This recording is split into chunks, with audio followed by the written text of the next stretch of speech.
ಚೆಂದುಟಿಯ ಪಕ್ಕದಲ್ಲಿ ಒಮ್ಮೆ ಹತ್ತಿರ ನಿಂತು ನೀ ನನ್ನ ಜೊತೆಯಾಗಿ ಆತರ ಹಾಡುವಾಗಂತೂ ನೀವು ನನ್ನ ಲಿಪ್ಸ್ ಅನ್ನೇ ನೋಡಿರ್ಬಹುದು. ಯಾಕೆ ಶಾಕ್ ಆಗ್ತಾ ಇದ್ದೀರಾ ನನ್ನ ಲಿಪ್ಸ್ ನೋಡ್ಕೊಂಡು?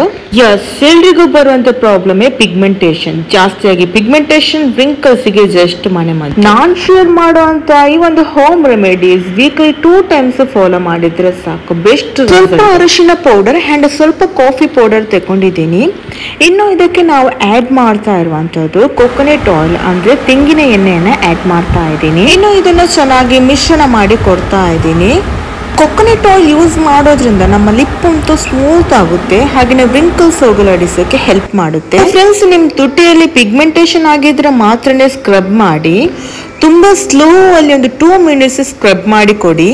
ಲಿಪ್ಸ್ ಅನ್ನ ಯಾವುದೇ ಕಾರಣಕ್ಕೂ ಹಾರ್ಡ್ ಆಗಿ ಸ್ಕ್ರಬ್ ಮಾಡಕ್ ಹೋಗ್ಬೇಡಿ. Lips is very soft area. ಜಾಸ್ತಿಯಾಗಿ ಸ್ಮೋಕ್ ಮಾಡೋರು, ಡಾರ್ಕ್ ಶೇಡ್ ಲಿಪ್ಸ್ಟಿಕ್ ಯೂಸ್ ಮಾಡೋರು, ಹಾಗೇನೆ ಬ್ಲಾಕ್ ಟೀ ಎಲ್ಲ ಕುಡಿಯುವ ಅಭ್ಯಾಸ ಇರುವವರಿಗೆಲ್ಲ ಈ ಒಂದು ಲಿಪ್ ನ ಪಿಗ್ಮೆಂಟೇಶನ್ ಬರೋ ಚಾನ್ಸಸ್ 15 minutes ಲಿಪ್ ನ ಮೇಲೆ ಈ ಒಂದು ಪ್ಯಾಕ್ ಅನ್ನ ಅಪ್ಲೈ ಮಾಡಿ ರೆಸ್ಟ್ ಮಾಡೋಕೆ ಇಡಿ.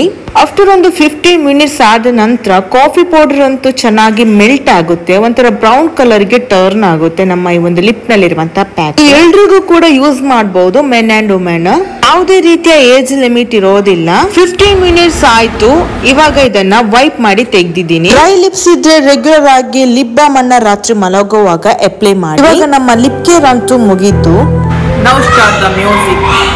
ಚೆಂದುಟಿಯ ಪಕ್ಕದಲ್ಲಿ ತುಂಬ ಹತ್ತಿರ ನಿಂತು ಗುರಿ ಇಟ್ಟು ಕಾಡಿಗೆಯ ಬೊಟ್ಟಿಡ್ಲ, ಒಂದೊಳ್ಳೆ ಬಯಗುಲವ ನೀ ನುಡಿಯುವ ಹಾಗೆ